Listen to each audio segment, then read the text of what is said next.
Seeking? Siefeng. Birds are singing sweetly. Dawn light is breaking.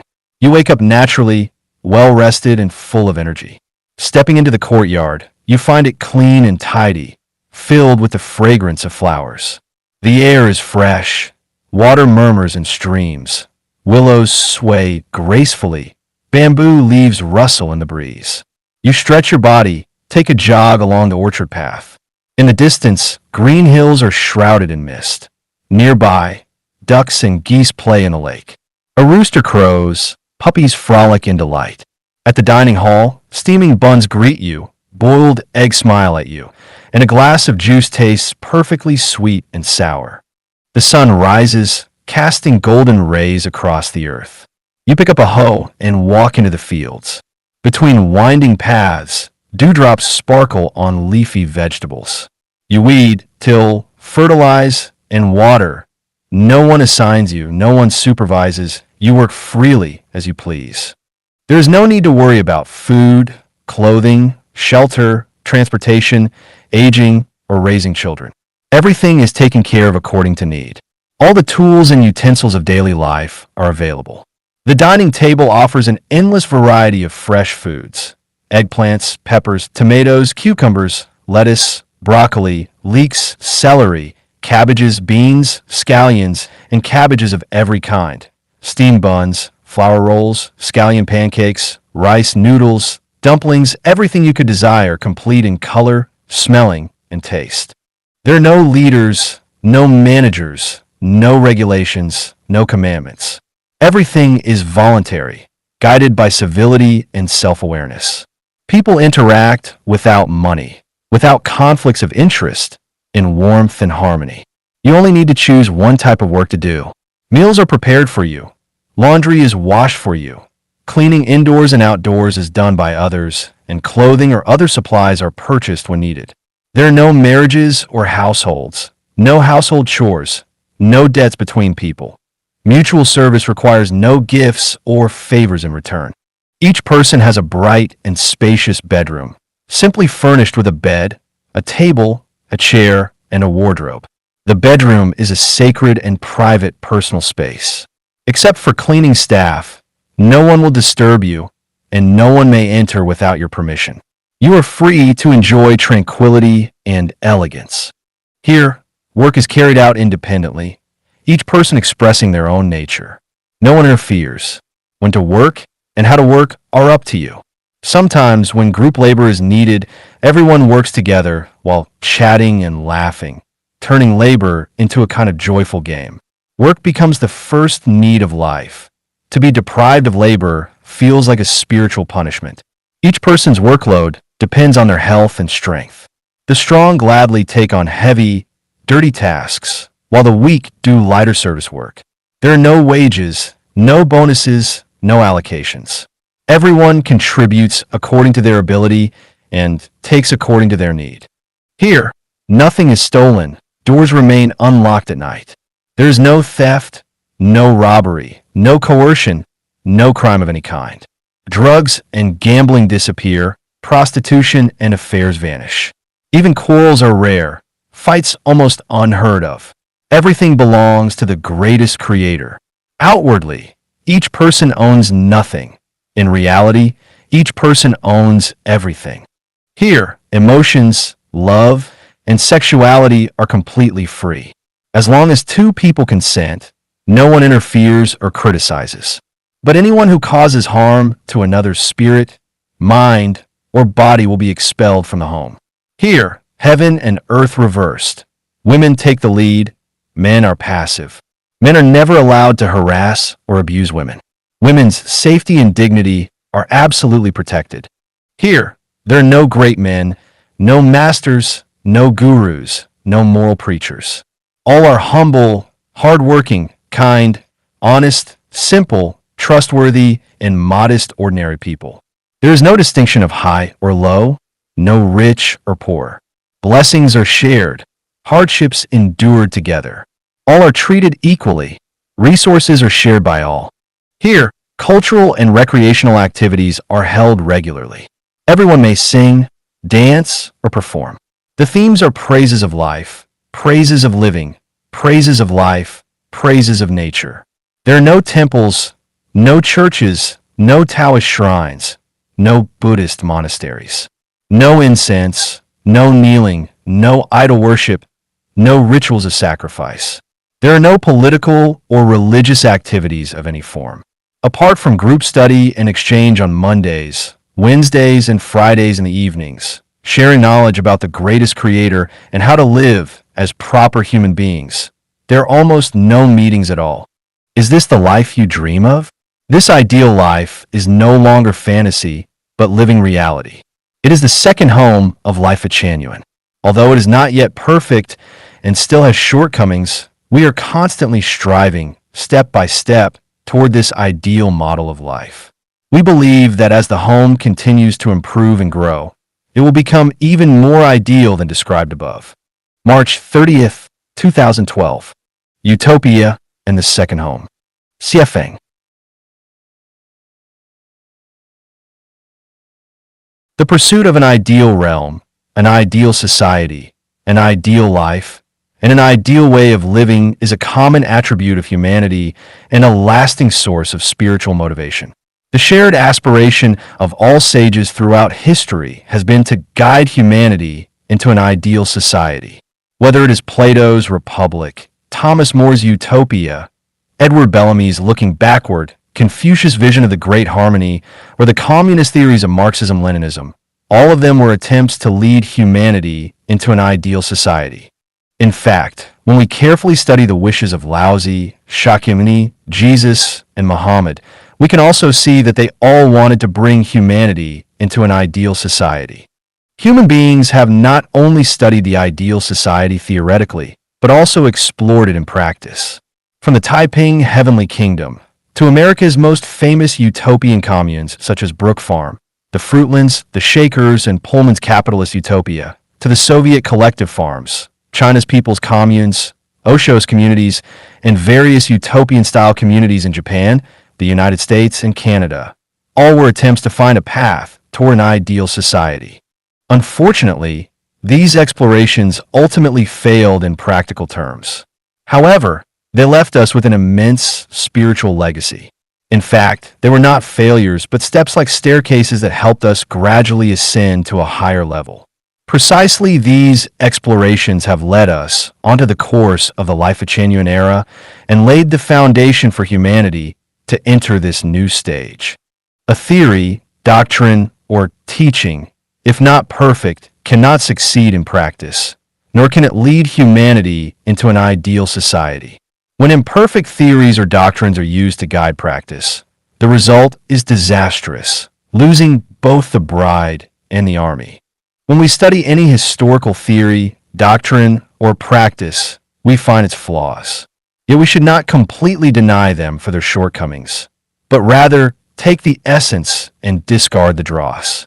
Only by inheriting the wisdom of our predecessors and then innovating can humanity be led into an ideal realm. Any theory, if not put into practice, remains empty and useless. Any practice, if not guided by theory, becomes blind and reckless. Among today's human concepts of the ideal society, the relatively complete and perfect system is the Life at Chanyuan values. This is not boasting, but reality. Anyone who disagrees is welcome to compare any theory, doctrine, or religious teaching with the Life at Chanyuan values. Once you make a comprehensive comparison, you will have to acknowledge this fact. Looking back at theories, doctrines, teachings, and practices about utopian societies in human history, their shortcomings can be summarized in 8 aspects. No correct view of the universe, no correct understanding of the greatest creator, vague understanding of time and space, and no trustworthy system of faith. No correct view of life, with incomplete understanding of its origin, development, and destination. No correct view of human life, with no clear recognition or definition of the value and meaning of human life. Failure to transcend the constraints of nation and family, still struggling within their limits. Neglect of human tendencies toward laziness, corruption, and authoritarianism. Lack of a systematic and clear theoretical explanation, relying instead on threats and intimidation, such as going to hell, either suppressing love and sexuality or indulging in them, lacking spiritual and soul-level guidance. Life being too monotonous and discipline too rigid, leaving no space for spontaneity, following one's nature, and freedom. The second home that Life of Chanyuan seeks to build can be regarded as a sequel to historical utopias and communist practices. It preserves the wisdom of humanity, while also pioneering brand new horizons. It avoids their shortcomings while improving both their theory and practice. Of course, in specific practice, problems will still arise, but as long as everyone keeps an open mind, stays true to reality, continues improving, and remains faithful to Life of Chanyuan values, the second home will serve as a model for humanity to enter the Life of Chanyuan era. The second home of Life of Chanyuan will have 8 major features. Life of Chanyuan values as the guiding principles of life.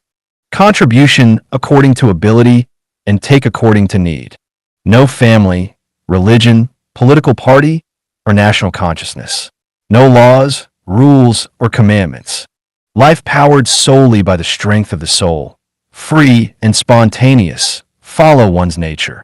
Freedom of love and sexuality. Following the lifestyle of the celestials of the 1,000-year world. Collective activities and communal dining. Division of work based not on assignment, but on personal character and preference. An abundance of entertainment and material prosperity. Who can enter and live in the second home? Those who thoroughly understand the Life of Chanyuan values and are willing to live by them. Those who are wholeheartedly devoted to serving humanity's happiness selflessly. Those who are physically and mentally healthy and love to work. Those who have basically repaid worldly debts and are free from secular burdens. Those who regard themselves as among the most civilized and excellent people in humanity. Those who enjoy entertainment and value cleanliness and tidiness. Those who believe they can bring joy to others rather than trouble. Those who long for the Life of Chanyuan era and the life of the celestial island continent of the Elysium world.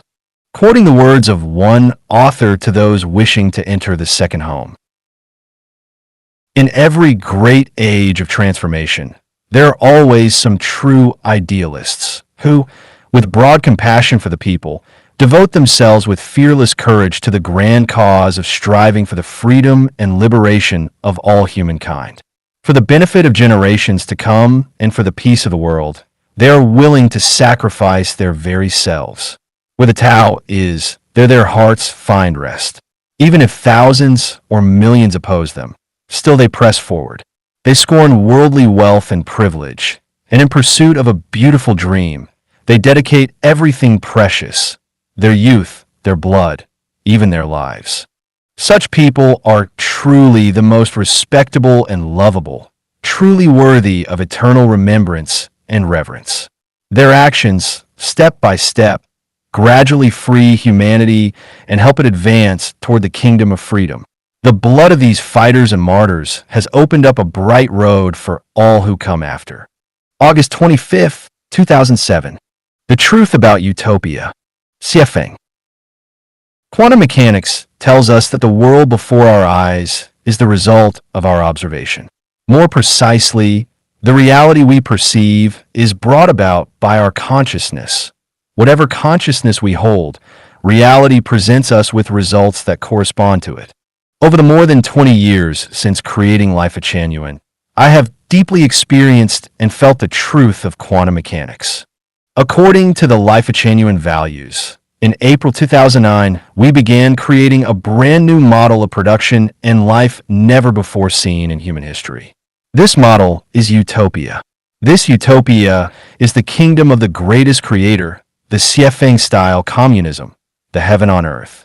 This utopian way of living in Life of Chanyuan can fully dissolve and eliminate all the existing social problems of humanity, as well as the troubles, pains, and misfortunes of every individual.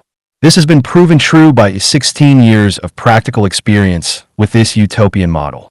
We call this utopian model the second home. Since its birth in April 2009, the second home has never disappeared. People love this way of producing and living, and so, although it has endured more than 10 heavy blows, it remains full of vitality and life force. At present, whether in Thailand, Canada, or Korea, the second home communities are running very well. Who has the wisdom and ability to make a group of strangers live together like one family?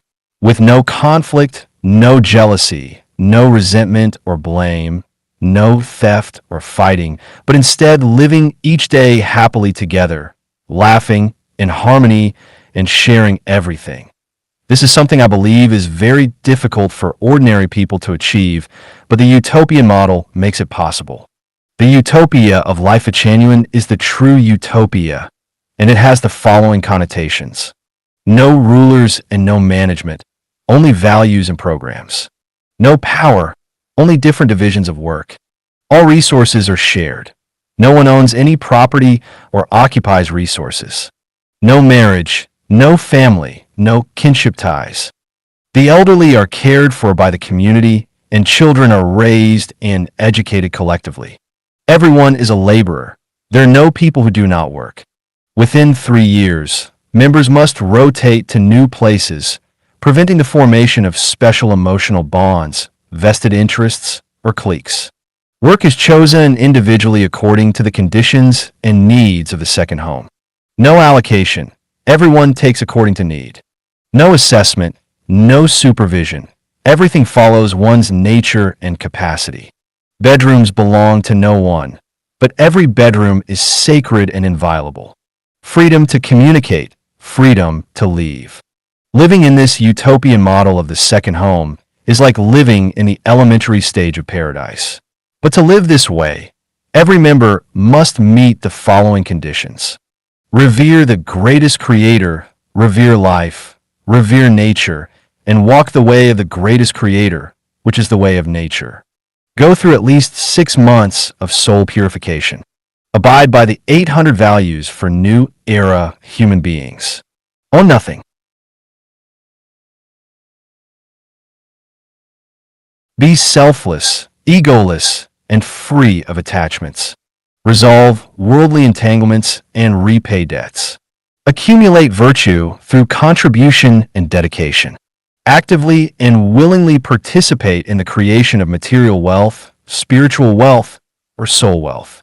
Live and work according to the programs of the second home. Can you do this? If you can, you rise to paradise in a single step. If you cannot, you can only continue your present life. This is the true utopia. Do not misunderstand or slander it just because you cannot achieve it. Do not assume that because you cannot, no one else has. Paradise has already descended to earth. If you have not heard of it or seen it, it is because your blessings are not enough. If you cannot understand it or even refuse to believe it, it is because your spiritual perception has not awakened. If you cannot live in heaven on earth, it is because you are still an ordinary secular person. June 8th, 2024. Questions and answers on the second home, Part 1. Siafeng. Question: why establish the second home? A. To realize the ideals of humanity's sages and the aspirations of the masses. To set an example for humankind. To allow Chanyuan celestials to experience the life of celestials in the 1,000-year world, and to provide Chanyuan celestials with a favorable environment for cultivation and refinement. Question: what kind of people can enter the second home? A. Only the most civilized and outstanding people of humanity can enter. In other words, the mature crops to be harvested. Question: who is the leader of the second home? A. Those who live strictly according to Life at Chanyuan's values and principles are the leaders of the second home. Question: where is the second home located? A. Wherever the right conditions exist, their second home may be established. Question: can I enter the second home? A. No, unless you have been baptized by the values and principles of Life at Chanyuan. Question: why must one undergo the baptism of Life at Chanyuan values to enter the second home? A. Because without such baptism, you will be at a loss inside the second home. You would not know what to say or what to do. Question: does every Chanyuan celestial automatically qualify to enter the second home? A. No. Only those who have devoted themselves wholeheartedly to the construction of life genuine for at least half a year may enter. Question: will those in the second home live a hard and austere life? A. Quite the contrary. They will live the most abundant and lively life. Question: how can such an abundant and lively life be guaranteed? A. Because those who can enter are the finest and most outstanding of humankind, gifted at creating. Question: if you live in abundance, will you not care about the poor? A. We are concerned with the spirit and soul, not with material needs. Material things must be created by oneself. Question: where do the funds of the second home come from? A. From the devotion and creativity of those who enter the second home. Question: what if someone in the second home becomes lazy? A. Those baptized in life of genuine values will not become lazy. If they do, their own conscience will be the first to rebuke them. Question: could the second home turn authoritarian? A. No. Those baptized in life of genuine values are all profoundly wise, clear-minded, and guided only by the Tao. No one can be manipulated by another, nor can anyone manipulate others. Only the most civilized way of living works here. Question: does the second home allow private property? A. No. Everything is shared in common.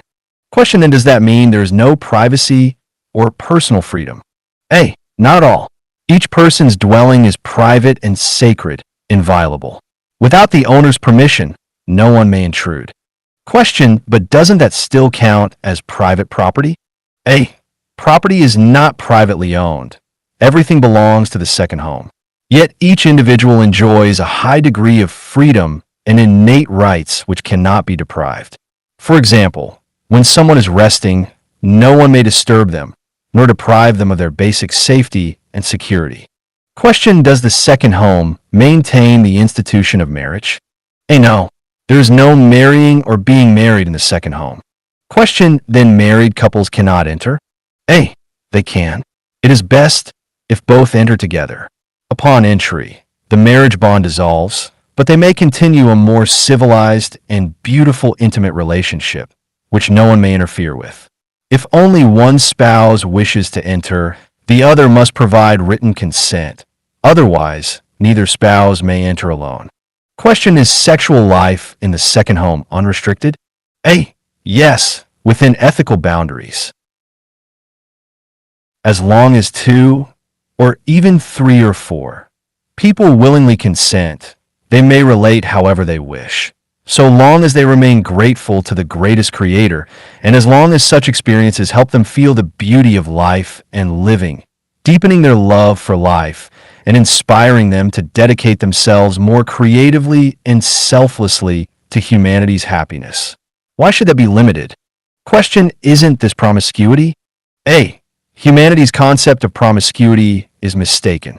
Promiscuity only refers to sexual relations between mothers and sons, fathers and daughters, grandparents and grandchildren, or siblings. Sexual relations between other people are not promiscuity. And as for gatherings, what is wrong with that? Humanity gathers for meetings, strikes, protests, sports, dances, and countless activities. Why not gather for entertainment? As long as no harm is caused to others or to social order, why not? It is but a form of recreation. Question: does Life of Genuine advocate collective sexual behavior?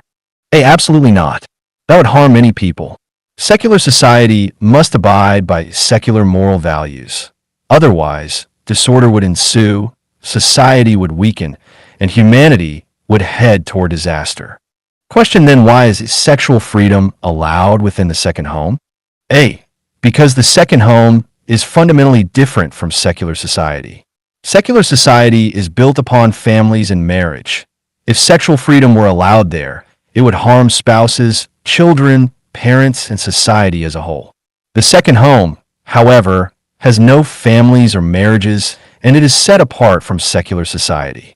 Those who enter generally have already repaid their debts to parents, children, relatives, and society, and live a wholly new life. Moreover, members of the second home are civilized and excellent, with pure hearts and beautiful souls, so they would never harm one another. Thus, sexual freedom within the second home cannot be transplanted into secular society. Question: what if someone is unwilling? A. Everyone is free. If they dislike this way, they may live however they please. No one forces anyone. Question: do members live together in the same quarters? A. No. Each person has their own private bedroom, bathroom, and personal space. Question: do they eat together? A. Yes. All dine in communal dining halls.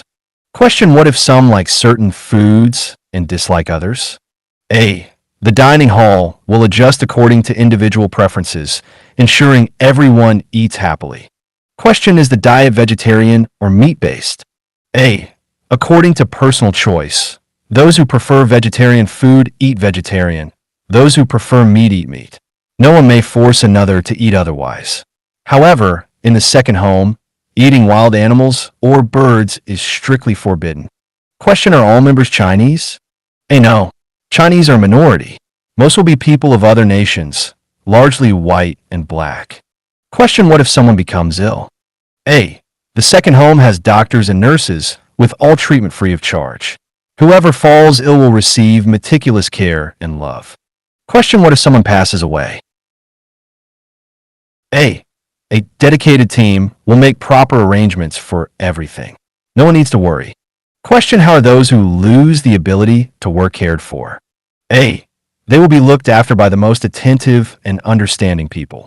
Question: can children be born in the second home? A. Of course. Anyone who wishes to have children may do so. If no one wishes, then for the sake of humanity's continuation, some may be persuaded to bear children. Question: do the children belong to their parents? A. No. Children are treasures of all humanity. From a moment of conception, all expenses are borne by the second home, and children are raised and educated collectively. Question: how is work assigned? A. Everyone has unique abilities and interests. The second home aims to let each person fully use their strengths. People do the work they enjoy, no assignment, no compulsion. Question: what if some jobs are too popular while others are neglected? A. Unlike secular society, here no work is considered high or low. All work is equally valued and equally rewarded, whether office work, cleaning, trading, farming, cooking, or laundry. Moreover, members have beautiful hearts. The less desirable a job is in secular society, the more respected it will be here, and the more people will willingly take it. Question: does everyone have a clearly defined role? A. The goal is that each person does only one type of work.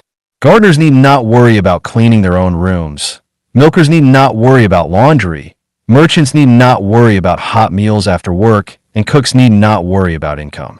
Everything is orderly and seamless. Question: if everything is shared, what if someone wants money for personal hobbies? A. Each member may have a small allowance for pocket money. Question: what if someone in the second home still has parents, children, or siblings who need their care? A. This is human nature. The second home will handle each case flexibly, striving to satisfy everyone as best as possible. Question: what if a Chan Yuan Celestial has young children but wishes to enter the second home? A. This must be handled case by case. If there are many children, the second home may establish nurseries, kindergartens, and schools. Question: can parents and children enter the second home together? A. Of course. As long as they resonate with Life of Chanyuan values and are themselves Chan Yuan Celestials, all who meet the conditions may enter. To be continued. August 25th, 2007. 80 questions and answers about the second home, Part 2. Siefeng. Question: I still don't quite understand. What specific benefits are there to entering the second home? A. There are 8 major benefits. Life is secured. You will never worry about food, clothing, housing, or transportation. When you are ill, someone will care for you. When you pass away, everything will be properly arranged. From then on, life is lived solely for ideals and faith, away from worldly dust, free from the torment of worldly affairs. Freed from the bondage of family ties, body, mind, and soul become more liberated. No one is watching you, controlling you, clinging to you, nor will you be burdened with worries, anxieties, and concerns about children. No matter how your temperament or personality changes, you will always find people with whom you are compatible to work, chat, and enjoy life. Because of clear division of labor, and since each person focuses on a single responsibility, there will be much free time to do whatever you like, to read whatever books you wish. The second home has an endless variety of entertainment activities. You will never again feel lonely, isolated, or bored. By drawing upon the collective energy, you can quickly achieve enlightenment, transcend life and death, and set forth toward the kingdom of heaven. By drawing upon the collective energy, you can also pass through tribulations. Question: what entertainment activities does the second home have? A. Entertainment is modeled upon the 1,000-year world, the 10,000-year world, the Elysium world, and the celestial island continent of the super celestials. For example, everyone takes turns being an emperor. On the day you're emperor, whatever you say goes, and everyone else fully cooperates. Group spiritual interactions, where people enter into each other's thoughts and experience one another's inner world. Collective journeys into the non-material world, communicating through eyes and body language, transforming the material world through imagination. And of course, many human-like activities as well. Dancing, singing, tug-of-war, hide-and-seek, card games, crawling under tables, tickling, adventure games, outings, mountain climbing, Pigsy Carries the Bride, large group lottery games where those who draw Adam and Eve must play Adam and Eve, those who draw clown must play clowns, those who draw Liang Shanbua and Zhu Yingtai must act as the butterfly lovers, and so on. In short, entertainment will be endlessly varied and beyond imagination. Question: it seems the second home pays special attention to entertainment. Why is that? A. There's a mystery of life hidden in this. Long-term entertainment activities perfect the non-material structure of life, making it easier for everyone to quickly return to a childlike state, for the kingdom of heaven belongs to children. Question: what collective activities are there in the second home? A. About half an hour after dinner, there's a 30-minute group exercise session to strengthen the body, followed by 2 hours of scripture teaching and discourse aimed at developing thought, stimulating wisdom, enhancing spirituality, and attaining the state of super celestial beings. Question: this all sounds wonderful, but in practice it may not work. What measures do you have? A. We adopt no external measures or controls. We only inspire the inner qualities of truth, kindness, beauty, love, and integrity in each person. When everyone's consciousness and spirit resonate in harmony, people willingly live and act this way. Question: so you do not force anyone? A. Absolutely not.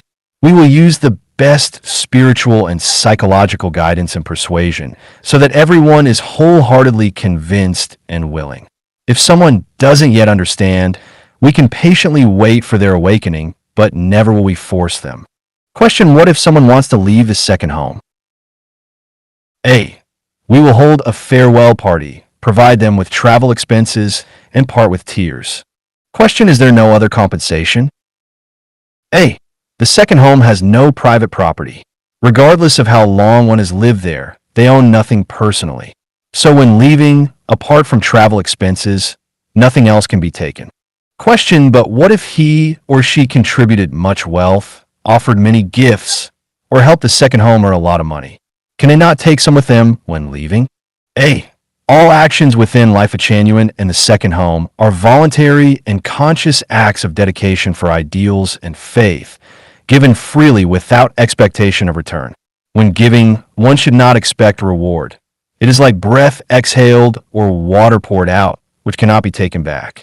Therefore, one must think carefully before offering. Question: will there be deception or fraud? Might someone later feel tricked or cheated? A.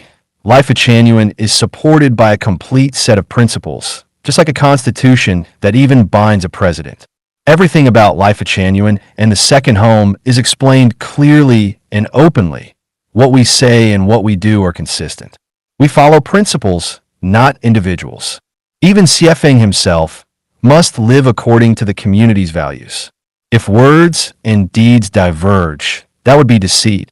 If they are consistent, it is not. If everything is transparent and faithfully practiced, then there is no fraud. Life at Chanuan is pioneering a new era, so everything must proceed by the most civilized means. Any trace of deceit or fraud would quickly collapse like a rabbit's short tail. What we are engaged in is an eternal undertaking, tested by both humanity and history. Furthermore, wherever the second home is established, it abides by local laws and regulations. If anyone feels deceived, they may file charges or lawsuits with the local government. Question that sounds easy to say. But what if you control people, take their money, block others from entering, and won't even let them communicate? Where could they go to complain? How could they? Even if they were dying inside, they couldn't get a message out. Hey, good question. This is easy to solve. The second home's external phone lines are always open. We provide the contact numbers of the local public security and police departments. You can tell your relatives and friends to call every few days. If they do not reach you at the scheduled time, they can immediately report it to the police. Foolproof. Question, but what if someone goes missing? Where would people look? A. Members of the second home are people who have already communicated extensively on our website and are familiar with each other. If you cannot trust these people, who can you trust? Anyone with such suspicions is not suited to enter the second home in the first place. If you imagine the second home as a criminal organization with such pathological thinking, you should not dream of joining. It is not about whether you want to enter. The second home will not allow you in because such mindsets would bring endless troubles to the community. To be continued. August 26th, 2007. 80 questions and answers about the second home, Part 3. Siefeng. Question: the second home is a collective life. To keep collective life orderly and harmonious, must there not be a series of rules and regulations to restrain everyone? A. No. The second home will have no rules, no regulations, no commandments, no codes. Everyone acts according to their nature, following their hearts and desires. Question: if everyone acts according to their nature and desires, won't it fall into chaos, a complete mess, and ultimately end in failure? Without restraints, won't a collective become a heap of loose sand that accomplishes nothing? Don't you think so? A. Your concern is reasonable, but it arises from the mindset of human society, which does not apply to the second home. The second home is not managed according to worldly models, but according to the models of the 1,000-year world and 10,000-year world of the kingdom of heaven. Based on my experience in the 1,000-year world and my understanding of the 10,000-year world, there are no constitutions, laws, statutes, commandments, or rules restraining people. Instead, people constantly correct themselves through inner awakening of the soul, aligning with the best way of life. Everything seems natural, as though it has always been so. Without conflicts or contradictions, everything is in perfect order, warm and harmonious. Question: what you describe sounds like an idealized lifestyle. In reality, it may not work. What guarantees that the second home can function in an orderly and harmonious way? A. The guarantee lies in the principles of life at Chanuan. As long as each member lives by these principles, there will be no problem. Question: but what if a member or some members do not live according to the principles of life at Chanuan? What will you do then? A. First of all, we will not allow anyone who does not understand the principles of life at Chanuan to enter the second home. Before joining, each person must study and comprehend the principles. Only after they resonate in high frequency with these principles can they enter. Afterward, we will continue studying and discussing together, resolving any issues promptly through learning and dialogue. Question: is it really necessary to enter the second home? A. Yes, it is a necessary step on the way to the celestial island continent. Without the experience and cultivation of the second home, it is difficult for people's minds to develop the habits required for the kingdom of heaven. Many problems individuals face cannot be solved within secular society. Many methods of spiritual practice cannot be realized on one's own field. The spiritual gate cannot be opened. Question: what conditions must someone meet to enter the second home? Is there a standard of measurement? A. In a single sentence, one must resonate highly with the principles of Life Genuine. More specifically, 8 standards should be met. To find the greatest creator, to know the greatest creator, and to learn to converse directly with the greatest creator. To firmly believe in Jesus, Sakyamuni, Laozi, and Muhammad. To firmly believe that Siafeng is the guide of one's life and soul. To no longer hold a small family or private property, and to have essentially cleared worldly debts.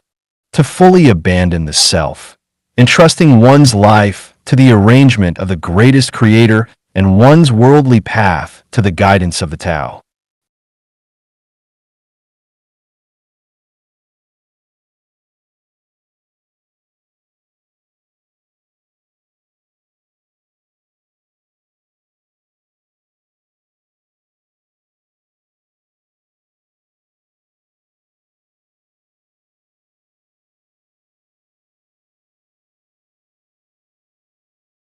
To fully abandon the self, entrusting one's life to the arrangement of the greatest creator and one's worldly path to the guidance of the Tao. To hold in one's heart a single thought. I want to go to the 1,000-year world and ultimately to the celestial island continent. To be spiritually and mentally prepared to enter the second home for the purpose of giving and contributing, not of seeking or enjoying. To be willing to dedicate one's whole life to the great cause of ushering in a question: how does the second home differ from utopian societies, Buddhist monasteries, Christian convents, and spiritual communities?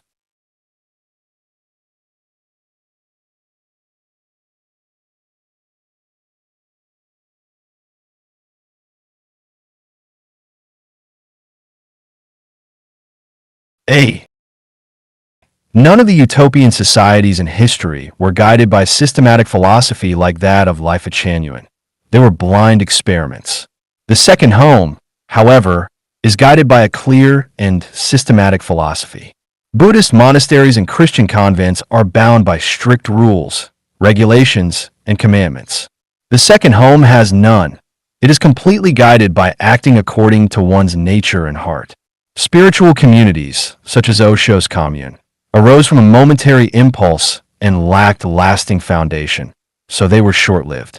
The second home, however, follows the Tao of the greatest creator, drawing from an inexhaustible source of power. Once established, it will endure. Communities established by Jehovah's Witnesses have been relatively successful, but they still maintain families, and except for married couples, men and women are forbidden free romantic relationships.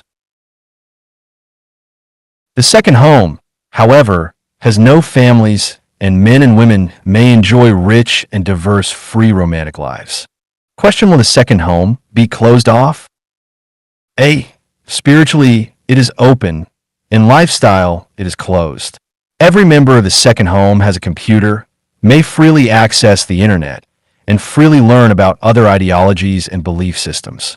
There is television, with over 100 global satellite channels to watch. One's thoughts may soar freely without restraint. But daily life within the second home is isolated from the world. It is closed. To be continued.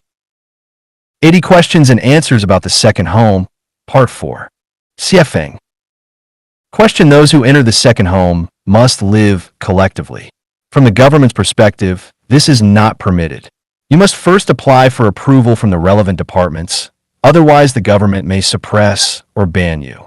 But if you apply for such a communal lifestyle, the government will absolutely refuse.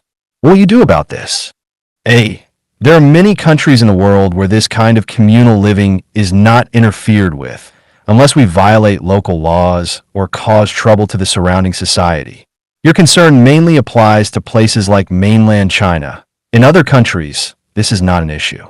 Question: although the values of Life Genuine embody the essence of Christianity, Islam, Buddhism, and other religions, in many details they differ from their doctrines. Once the second home faces interference from local religions, how will you deal with it? A. Through dialogue. But we will also make every effort to establish the second home in countries where freedom of belief is protected. Question: once the second home is established, it will surely attract public attention. Many people will be drawn to it and may leave their families to join. As a result, some families may break apart because of Chanyuan values. By then, all the blame for these family breakdowns will fall upon Life at Chanyuan, and the second home will become a target of public criticism. Have you considered this consequence? A. What you are concerned about will indeed happen. But we cannot stop traveling just because there may be wolves ahead. We will go around them and avoid their paths whenever possible. If such situations occur, we will reason it out fairly. Many families are destroyed by car accidents. Why not blame the vehicles, the roads, or the manufacturers? Every year, hundreds of thousands of couples divorce worldwide. Why not blame society? Many families are broken because people go to dance halls and bars and find new lovers. Why not blame the dance halls and bars? Many fall ill. Why not blame the earth itself? The second home is the ideal and choice of civilized people. If your old ox cart cannot keep up with cars, trains, and airplanes, should you not abandon the cart rather than lay blame on the modern vehicles? Times change, and so must ways of life and production. Complaining is useless. It is immoral to tie down those who are moving forward just because one refuses to move. Life is short, and everyone has the right to freedom and to pursue their own way of living. Why should the blame fall on the second home? Just because you like to eat coarse cornbread, must everyone else eat cornbread too? Just because you do not have youthful beauty on your face, must you forbid others from having it? The breakdown of families is a natural result of civilization's progress. Even without the second home, more and more families are dissolving. Whom shall we blame? Question: the second home will certainly need its own space for living.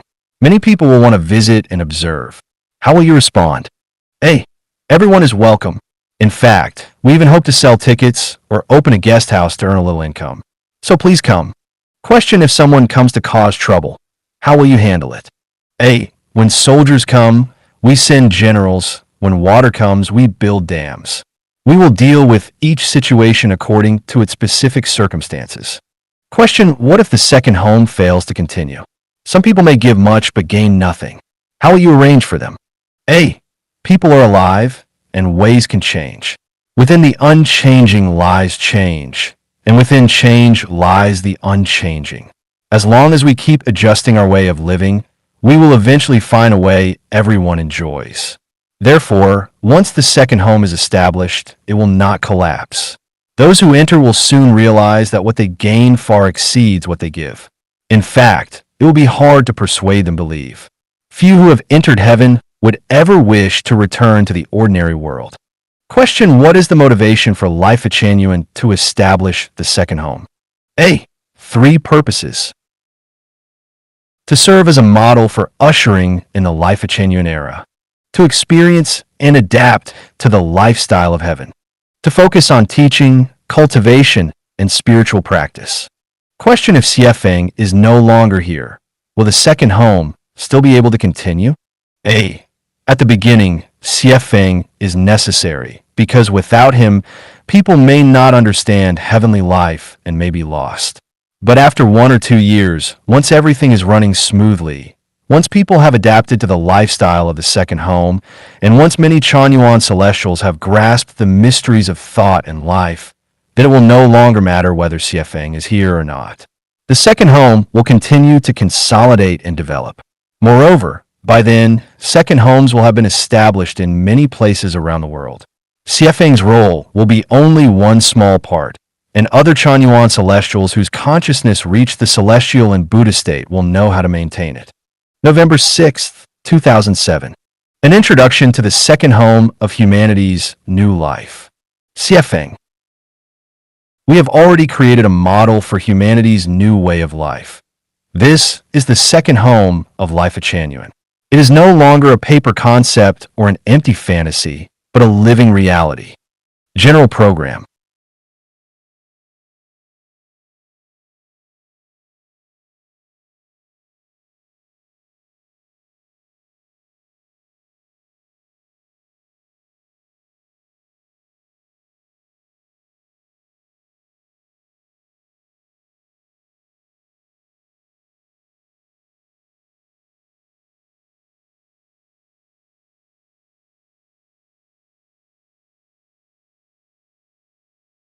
to implement the unity of all laws and the oneness of all religions, to use the 800 values for a new era of humanity to unify the world, and to lead humankind into the life of genuine era, an era without nations, without religions, without political parties, without marriage and family, without spousal relations. An era where the worthy are not neglected even in the wilds, and the world becomes one family. Where doors are left unlocked at night and nothing dropped on the road is taken. Where all beings live in harmony, the climate is balanced, and everyone lives joyfully, freely, happily, and abundantly. To implement the unity of all laws and the oneness of all religions, to use the 800 values for a new era of humanity to unify the world, and to lead humankind into the life of genuine era, an era without nations, without religions, without political parties, without marriage and family, without spousal relations. An era where the worthy are not neglected even in the wilds, and the world becomes one family. Where doors are left unlocked at night and nothing dropped on the road is taken. Where all beings live in harmony, the climate is balanced, and everyone lives joyfully, freely, happily, and abundantly. New model of management. The second home practices the Hundun management model. The main essence of this model is that there is no constitution, no laws, no regulations, no systems, no commandments, and no rules. There is only the 800 values for a new era of humanity. Using the principle of the Dharma of no Dharma, it handles daily affairs with endless adaptability, immutability within change, change within immutability. This fully awakens and inspires the true, the good, the beautiful, the loving, the faithful, and the sincere qualities within human nature, while creating the conditions for those qualities to be expressed to the utmost. Everything is done voluntarily, without administrative compulsion. Institutional structure. There is one headquarters globally and 256 branch homes. The head of the headquarters functions as the equivalent of the president of a world government. The heads of the branch homes function as the highest regional administrators, responsible for coordinating production and daily life. Each branch home consists of three main departments: the Department of Life, the Department of Education, and the Department of Production. Management of property and daily needs. Following the principle of owning nothing, possessing everything, all property of the second home belongs to the whole community of Chanyuan Celestials. No individual owns any property. Every member's food, clothing, housing, travel, birth, aging, sickness, and death are fully provided for by the second home. The care of the elderly is no longer the private responsibility of their children, and the raising and education of children is no longer the private responsibility of their parents. Everyone contributes according to their ability and takes according to their needs. There is no mechanism of supervision over the use of property, no strict accounting or cashier system. As long as there is need, one may freely use and spend. Work arrangements. The second home has no administrative orders and no forced assignments. Each person freely chooses a job based on their own interests, personality, and skills, ensuring that every member has something to do. Everyone works 6 hours a day. There is no unemployment. Furthermore, each person does only one kind of work, because the home functions as a system of mutual service with clear division of labor. The cook only cooks, the launderer only washes, the cleaner only cleans, the producer only produces, and so forth. Everyone minds their own duties and cultivates their own path, without interfering in others' affairs. Work and rest schedules are individually arranged. One may sleep in the day and work at night, or rest in the morning and work in the afternoon.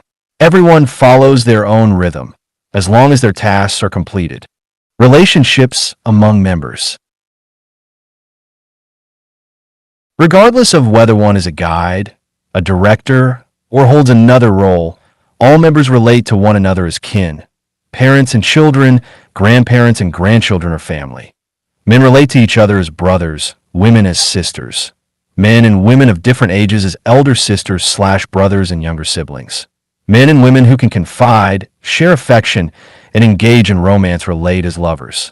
There are no superior-subordinate relationships, no rulers and ruled, no managers and managed, no hosts and guests, no hierarchies. Daily life. Without luxury or waste, everyone eats well, dresses well, lives well, uses well, and plays well. Each person has a bright private room they may freely arrange, with sufficient bathrooms and showers. The environment is clean, elegant, peaceful, and well-ordered, with flourishing greenery. Meals are taken in common dining halls, with separate vegetarian and non-vegetarian sections. Snacks are plentiful and freely available. Special needs are specially cared for. Gambling games are not played. Smoking is not practiced, and heavy drinkers are not respected. Those in poor health receive dedicated care. Computers and telephones are freely used. There are no official holidays. Each person decides when to rest or travel. A joyful gathering is held weekly with music, singing, dancing, and performances. After members pass away, funerals are conducted according to Life Genuine's rites. Every day, each person participates in at least 1 hour of collective spiritual and soul-purifying study and half an hour of physical practice, ensuring spiritual, mental, and physical health. Love and sexuality. Love is a precious gift from the greatest creator to humanity, and sexuality is the necessary path for the sublimation of human nature toward higher life spaces. Love and sex are the dance of two resonant souls. As long as both are willing, they may love and express themselves as they choose. No one supervises, interferes, inquires, or gossips. There is no ownership, no domination, no jealousy. Freedom is paramount, and each respects the other's freedom. Neither spiritually, emotionally, nor physically may anyone impose or harm. Other features.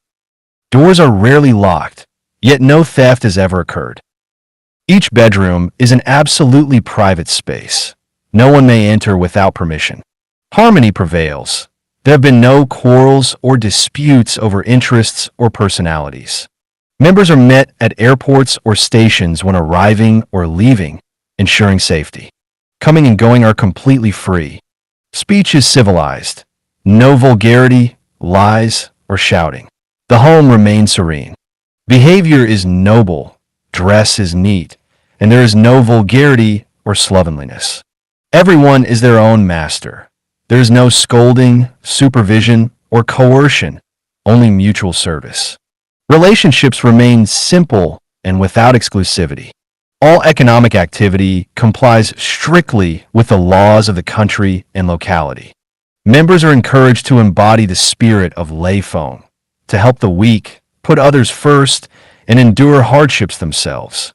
This home is composed exclusively of the Chanyuan Celestials of Life Genuine. No others are admitted as members.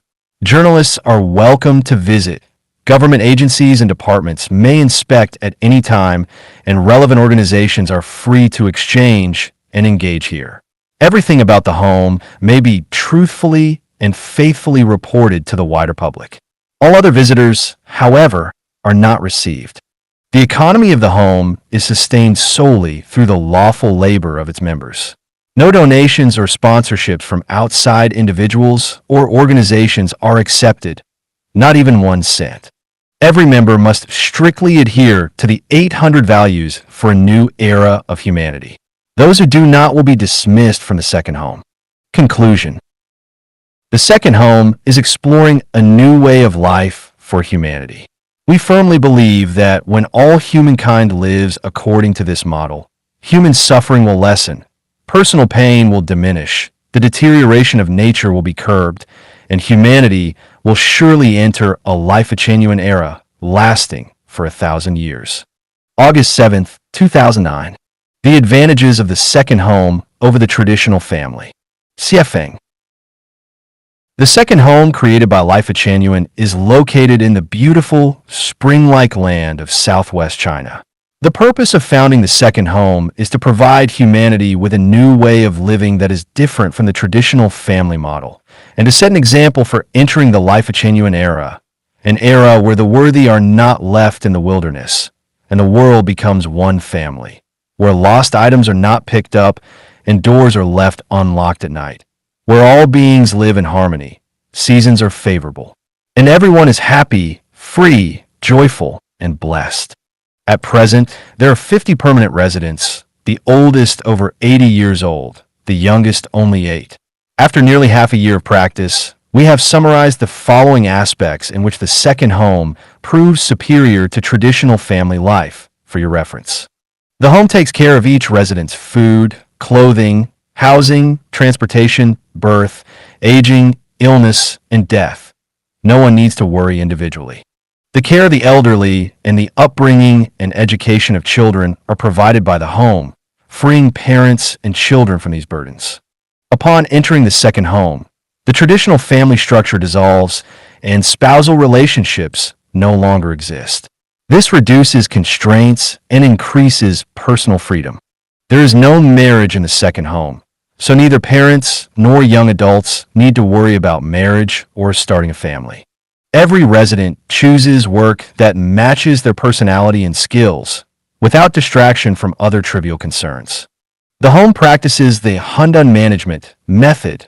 There are no leaders and no subordinates. Everyone is the master of the home. There is no system of management or supervision. Everything is built upon self-awareness and voluntary participation, giving body and mind great liberation. Every task has a dedicated person in charge.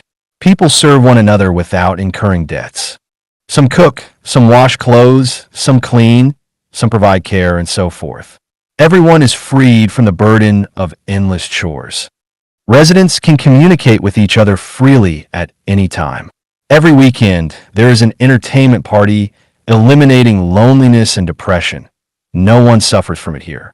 At the weekly entertainment party, everyone can display their personal talents. The atmosphere is lively and harmonious. Each resident is either a creator of spiritual wealth, a creator of soul wealth, a creator of material wealth, or a provider of service.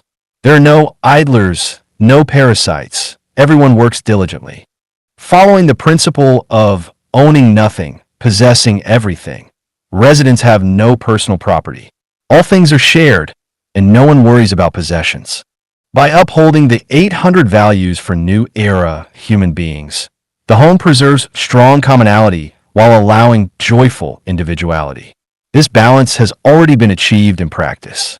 Within such a collective environment of spiritual and soul resonance, individual bad habits and shortcomings are quickly corrected, and personal character improves rapidly. No one smokes, gambles, or gets drunk. No one is addicted to video games. Study, work, creation, dedication, collective entertainment, and self-improvement are the main themes. The diet is primarily vegetarian with occasional meat. The standard of living follows the level of moderate common living, not extravagant, not wasteful. Freed from worldly entanglements, residents are no longer tormented by mundane troubles. Life is for ideals and faith, free from family and other constraints. Body, mind, and soul are freer, without anyone watching, restricting, or clinging to you. Nothing is forced. Everything is guided by the inner voice. Weekly meetings are held to resolve problems openly and willingly, ensuring sincere agreement and wholehearted acceptance. In half a year, no formal rules or regulations have been made. Everything is guided by the 800 values for new era human beings. Everyone is guaranteed purposeful work. With only 6 hours of daily labor required, people decide their own schedules. When to sleep, when awake, what to wear, what to eat, and how much. All life is centered around truth, kindness, beauty, love, and integrity. Everyone is delighted. The lifestyle of the second home minimizes consumption of natural resources. Everyone has their own living space and housing, free from interference. They may be quiet or lively as they choose. Each person is responsible for their own tasks, so efficiency is high. There are no complicated social ties of relatives or friends. No need to prepare red envelopes for weddings, visit newborns, or attend to promotions and other troublesome obligations. There is no financial pressure, no emotional bondage, no worldly entanglement. One can focus on spiritual cultivation and refinement. The home is not an organization. Anyone may refuse to do things they do not wish to do. Everyone is equal in dignity, and no one can impose their will upon another. Thus, body and mind are liberated.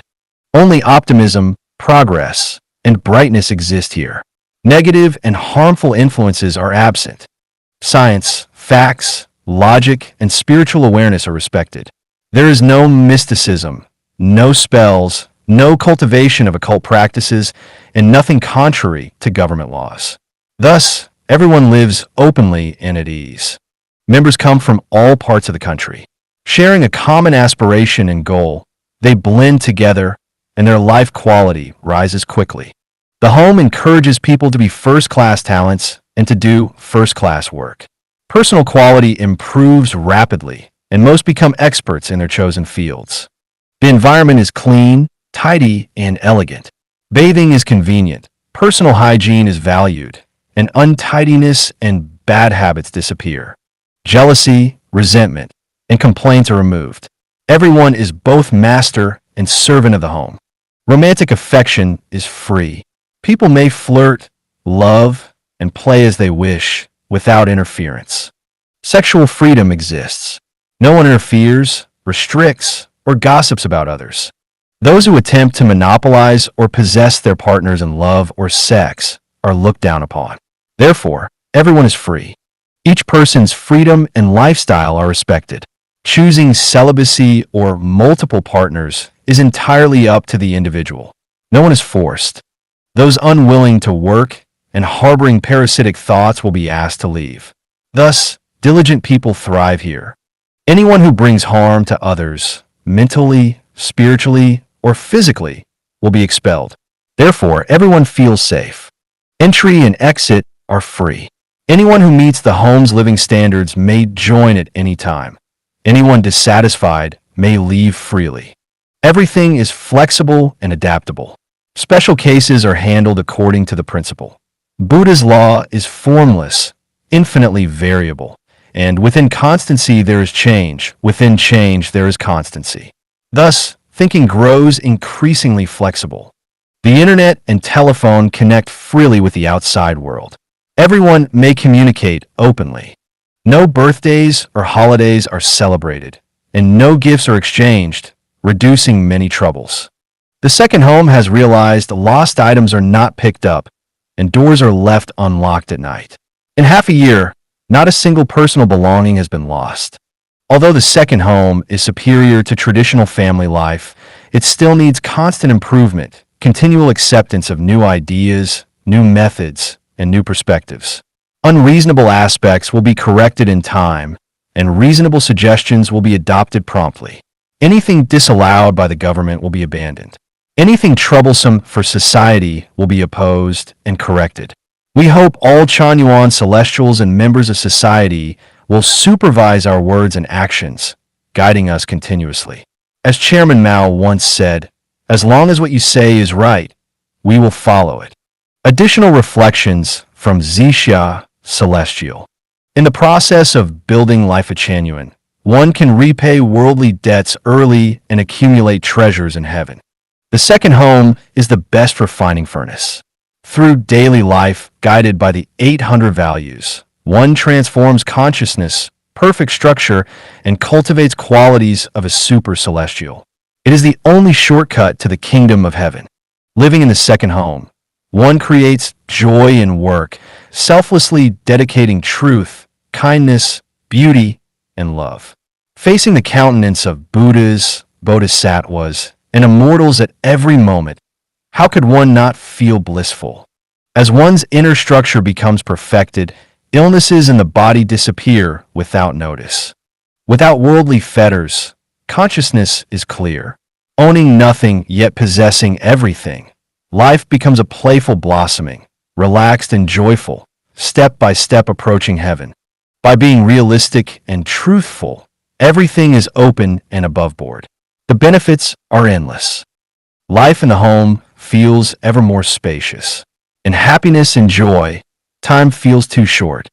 With rich inner life and independent awareness, one strives for excellence in work.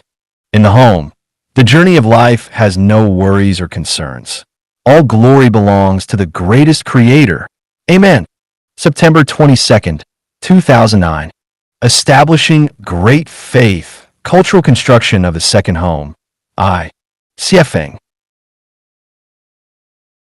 What kind of belief one holds determines what kind of soul one has. What kind of soul one has determines what kind of culture will be created, and what kind of culture exists will shape what kind of production and lifestyle patterns and social operating mechanisms emerge. The cultural construction of the second home in Life Genuine directly concerns our modes of production and lifestyle, as well as the operating system of our community. It is also directly tied to whether we can ascend to the highest realms of life and life, soul, and realize our ultimate ideal. The foremost principle in the cultural construction of the second home is the establishment of great faith. Faith in the greatest creator, faith in Christ Jesus, Buddha Sakyamuni, Sage Laozi, Prophet Muhammad, and great leader Mao Zedong, and faith in Guide Xiaofeng. If these three dimensions of great faith are not established, then no healthy culture can be built. Without it, we will lose our direction, fall into disorder, waste our time, energy, resources, and spirit on internal friction, and ultimately fail to create for humanity an age of Life Genuine characterized by a world where the virtuous are not left untended, the whole world as one family. Where no one picks up what is dropped on the road and doors are never locked at night. Where all beings live in harmony. The climate is favorable and everyone enjoys happiness, freedom, and bliss under. The unification of all teachings and the return of all paths to their source. What is great faith? It is absolute trust without the slightest doubt. When you understand, you trust. When you do not yet understand, you still trust. Every Chanyuan celestial must thoroughly read the Greatest Creator chapter and then, combined with their own life experiences, study revelation from the Greatest Creator in order to establish great faith in the Greatest Creator. Without this great faith, we are like water without a source, like a tree without roots. Every Chanyuan celestial must thoroughly read the Gospel of Matthew, Gospel of Mark, Gospel of Luke, Gospel of John, and the Gospel of Judas, understand the Diamond Sutra, the Heart Sutra, and the Tao Te Ching, honor Muhammad and the Muslim spirit, and learn from Mao Zedong's spirit of serving the people wholeheartedly. From this foundation, they should cultivate the highest aspirations and thus establish great faith in Jesus, Sakyamuni, Laozi, Muhammad, and Mao Zedong. Every Chanyuan celestial must also study the Chanyuan corpus and Xiefeng corpus, so as to understand Guide Xiefeng and thereby establish great faith in him. Or suppression. Who else knows the mysteries of heaven and step by step leads people closer to and eventually into heaven? Only Guide Xiefeng. If one cannot trust even such a person, then what can one trust? Whom can one trust? As the saying goes, do not fear ignorance of goods, only fear comparison of goods. Compare Guide Xiefeng with any person in human history or with anyone in the world today. If anyone's words and deeds surpass his, then we can abandon him immediately. Or suppression. Who else knows the mysteries of heaven and step by step leads people closer to and eventually into heaven? Only Guide Xiefeng. If one cannot trust even such a person, then what can one trust? Whom can one trust? As the saying goes, do not fear ignorance of goods, only fear comparison of goods. Compare Guide Xiefeng with any person in human history or with anyone in the world today. If anyone's words and deeds surpass his, then we can abandon him immediately. Faith is truth. Love is life. Faith accomplishes all things. Small faith yields small results. Great faith yields great results. And without faith, one is lost and will achieve nothing. With great faith, one can overcome all hardships in life's journey, light the divine lamp within, and illuminate the path ahead, free oneself from negativity and despair, and establish a positive and optimistic spirit. With great faith, one can chase the sun and escape the darkness, persist through countless trials, and ultimately reach the sacred mountain, spiritual realm. We must therefore establish this cultural atmosphere to set up great faith in the greatest creator, in Christ Jesus, Buddha Sakyamuni, Sage Laozi, Prophet Muhammad, great leader Mao Zedong, and in Guide Xiefeng of Life of Chanyuan. This is the core of the cultural construction of the second home. February 21st, 2010. Always keep gratitude in heart. Cultural construction of the second home. 2. Xiefeng.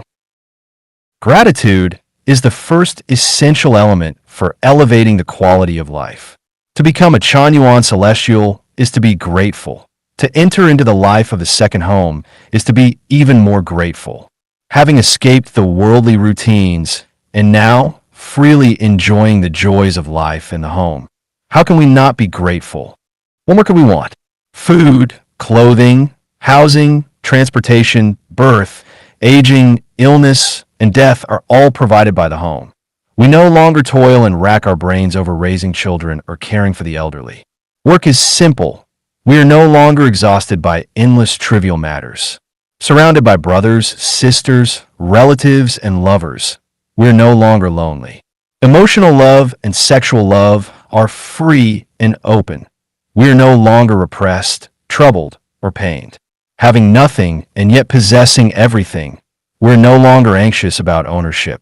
With a full stage to display our individuality and talents, we no longer suffer from lack of opportunity.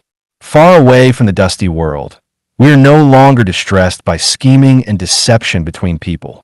With a guide to lead us, we are no longer anxious about the future of our lives. What more could we want? Human beings must not be too greedy. Living in such a cultural atmosphere and environment, if one is still unsatisfied, still feels wronged, still sees fault here and there, always complaining and nitpicking, when will it ever end? Without gratitude, desires expand, dissatisfaction arises, complaints fill the air, trouble is stirred, laziness becomes habitual, fault-finding abounds. The mind becomes restless and unsettled. One feels self-important and believes others are indebted to them.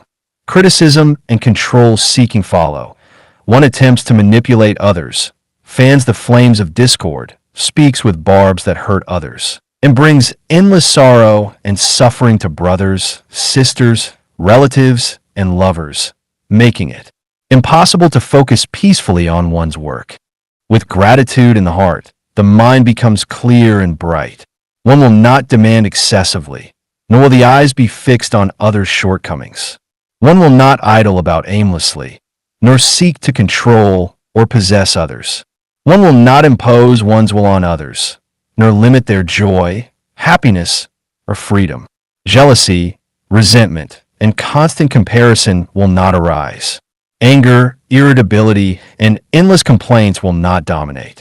One will not constantly feel oppressed or bullied, nor sink into despair at the smallest setback. With gratitude in the heart, one brings joy to oneself and to others. Life no longer feels harsh or oppressive. Everything appears beautiful and harmonious. The heart becomes broad and the spirit refreshed. Selfless love and dedication blossom. One praises and encourages others instead of criticizing and blaming them. One becomes understanding, forgiving, and tolerant of others' faults, and builds relationships of warmth, harmony, and affection with people and surroundings. Enthusiasm and passion are inspired, driving one to devote oneself wholeheartedly to the cause of humanity's happiness. Before realizing our ideals, we must always remember that none of us are perfect. We each need to ascend further and must not remain at yesterday's level. Precisely because both we and others are imperfect, we must forgive one another, and forgiveness springs from the gratitude within our hearts. For every Chanyuan celestial, keeping gratitude in the heart should become a cultural trait of the second home. With gratitude in the heart, no flaming mountain is insurmountable, no hardship unconquerable, no temporary difficulty unbearable. Gratitude connects us upward to heaven and downward to human nature. With gratitude, we will surely receive the favor of the greatest creator and will always see the light breaking through after temporary darkness. Always be grateful in all things, in every place. In the end, the path will surely open wide. February 21st, 2010. Speaking frankly and truthfully, cultural construction of the second home. 3. Siafeng. We must bury despotism and dictatorship. Every kind, hard-working, simple, and trustworthy person should be able to enjoy a life of happiness, joy, freedom, and well-being. We must create a culture and an environment without oppression, without exploitation, without suppression, without abuse, without cruelty, without harm, without discrimination, where everyone is equal, where all care for each other, live in harmony, and share weal and woe together. To achieve this goal, every Chanyuan celestial must speak with honesty and candor.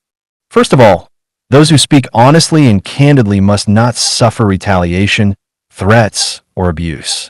No matter what someone says, as long as it is truthful and based on facts, as long as it is not stirring up trouble with baseless speculation, as long as it is not unreasonable nonsense, as long as it is not fanning flames or inciting division, as long as it is not deliberately making things difficult to form cliques for personal gain, as long as it is not intentional attacks driven by private resentment, as long as it is not malicious exposure of personal privacy to embarrass others, then such words should be encouraged, respected, listened to with humility, and taken seriously. First of all, since the guide Siafeng holds a pivotal position in this home, and since I myself am not perfect, everyone should be especially strict with me to prevent my selfishness and desires from swelling, leading me toward despotism and dictatorship, and ultimately destroying this beautiful home that has been built through the hard work and devotion of everyone. If brothers, sisters, relatives, or companions discover that I am engaging in favoritism, using power to oppress others, abusing any Chanyuan celestial, deviating from the principles of life at Chanyuan, seeking privileges, threatening or oppressing anyone, or if anyone suffers spiritual, mental, or physical harm because of me, then you must speak to me with honesty and candor to help me, to rescue me, rather than encouraging my mistakes.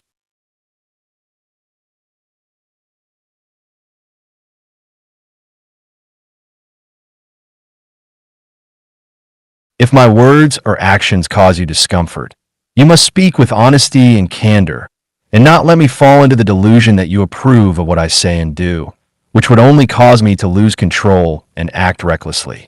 If I handle matters unjustly, if I do not treat everyone equally, but deliberately favor someone, if I act bureaucratic and high-handed to suppress others, then you must speak with honesty and candor.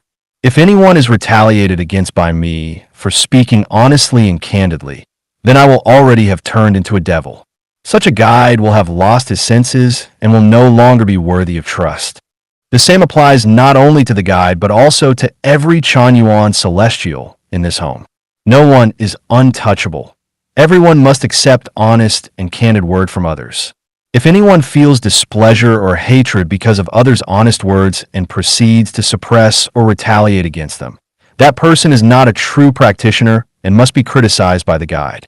The best way to practice honesty and candor is this. Every week the home should dedicate one evening to a gathering for life sharing and exchange. During this time, anyone with opinions about certain aspects of the home, anyone who feels wronged, anyone who feels unfairly treated, anyone who has suffered spiritual, soul, or physical harm from someone, or anyone who observes a brother or sister acting or speaking against the principles of life at Chanyuan should speak honestly and candidly before everyone. All crises should be addressed openly and publicly, not handled in private or behind closed doors. We must build a culture in which everyone dares to speak out. Every Chanyuan celestial must be superhuman in this respect. If someone suffers grievance, injustice, or suppression, yet does not speak honestly and candidly, then that person is not a qualified Chanyuan celestial. Those who do not speak candidly are either cunning schemers playing both sides with hidden agendas, or else cowards. They're definitely not truly honest people. In the second home, everything, except personal privacy, should be transparent and open to the light of day. Otherwise, we cannot pioneer the life-genuine era for humanity, nor would we have the qualifications to guide all of humankind. In this home, there must be no privileged class, no special interest class. At the same time, we cannot fall into rigid egalitarianism. We are practitioners with the highest aspirations. Everything we do is for the perfection of ourselves so that we may climb to the highest realm of life and life, not for personal gain or benefits from the home. Open the windows to let in the sun and moon. Lift your gaze to the distant green hills. If everyone speaks with honesty and candor, we can turn gloom into clear skies, decay into miracles. We will be able to build an ideal environment and a bright future, set an example for all humanity, and ultimately realize our most beautiful ideal. February 21st, 2010. Cultural construction of the second home. For freedom in love and sexuality. Siafeng. Love is a precious gift bestowed upon humanity by the greatest creator, the source of all Buddhas. Sexuality is the highest form of play among all human games, and it is also an effective gateway to enlightenment and direct entry into a state of bliss. To fully enjoy love and sexuality is the will of the greatest creator. It is an essential and inseparable part of a beautiful life. Ensuring that everyone can fully enjoy love and sexuality and safeguarding everyone's freedom to do so is a central element of cultural construction in the second home. Any form of suppression or deprivation of this freedom is inhumane and contrary to the will of the greatest creator, the source of all Buddhas. In the second home, there are no families, no marriages, and no spousal relationships. Once one enters the second home, all people are free. In matters of love and sexuality, there are no restrictions or shackles. As long as both parties consent and uphold civilized principles, their love and sexual activities are not subject to any form of control or supervision.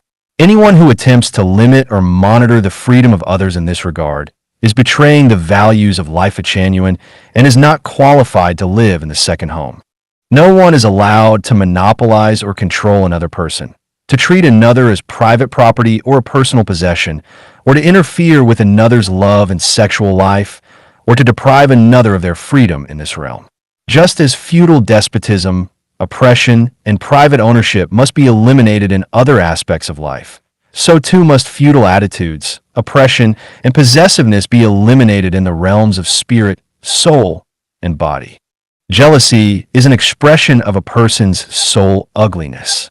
Jealousy, resentment, hatred, or hostility manifested in matters of love and sexuality are even more striking symbols of a corrupted soul.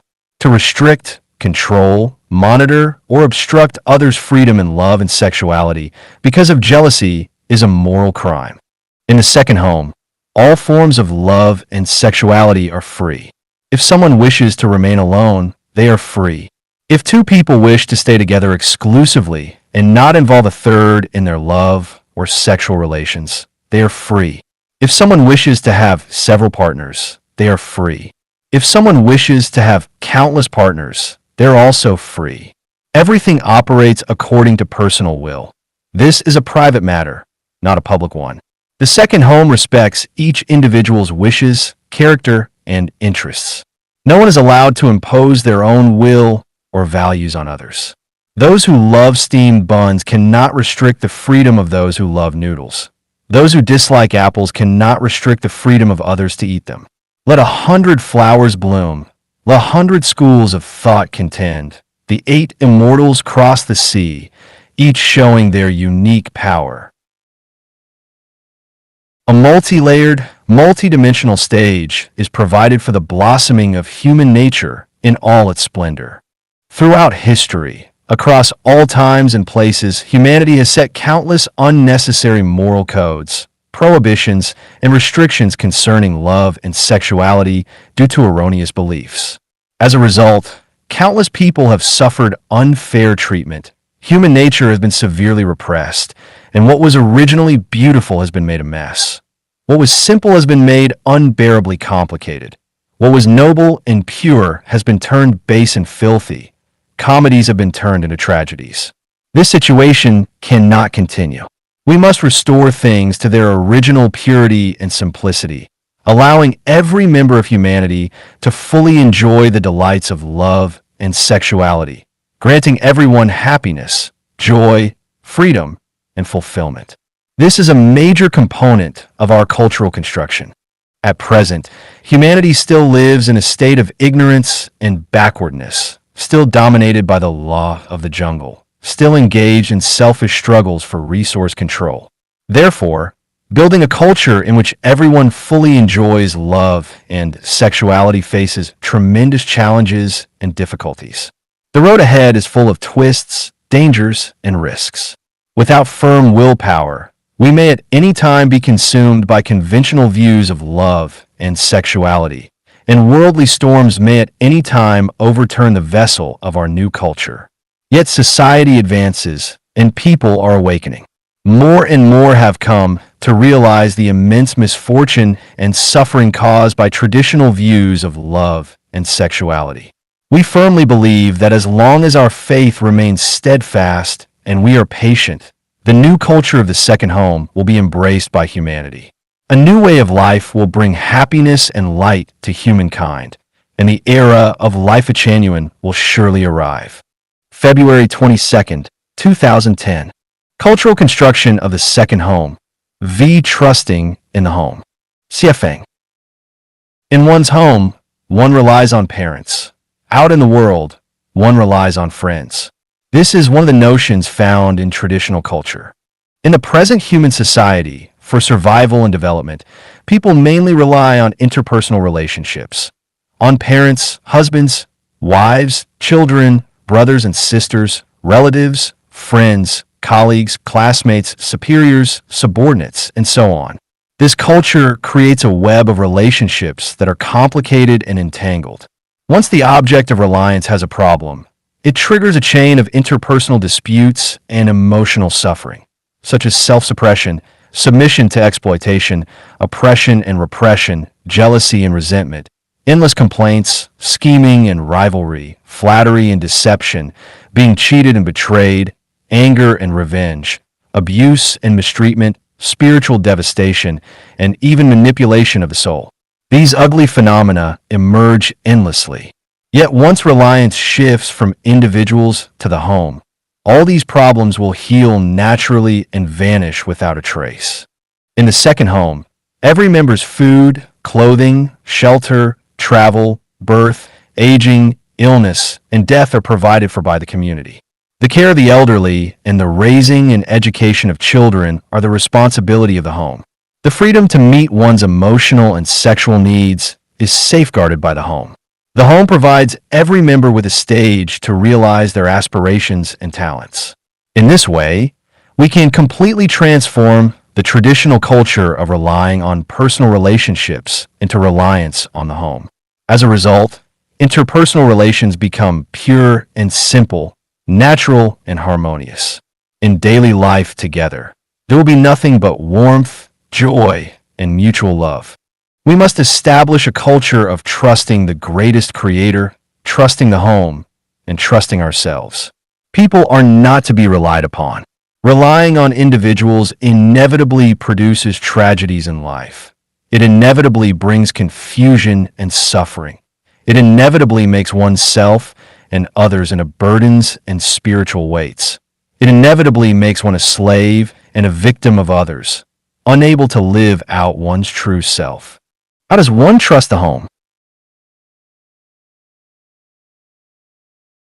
By regarding the home as one's place of security and sustenance, as the stage to exercise one's intelligence and talents, as the best environment for gaining joy, freedom, and happiness, as the fertile soil to fully manifest the qualities of truth, kindness, beauty, love, faith, and sincerity, and by regarding every member of the home as one's brothers, sisters, relatives, and beloved companions.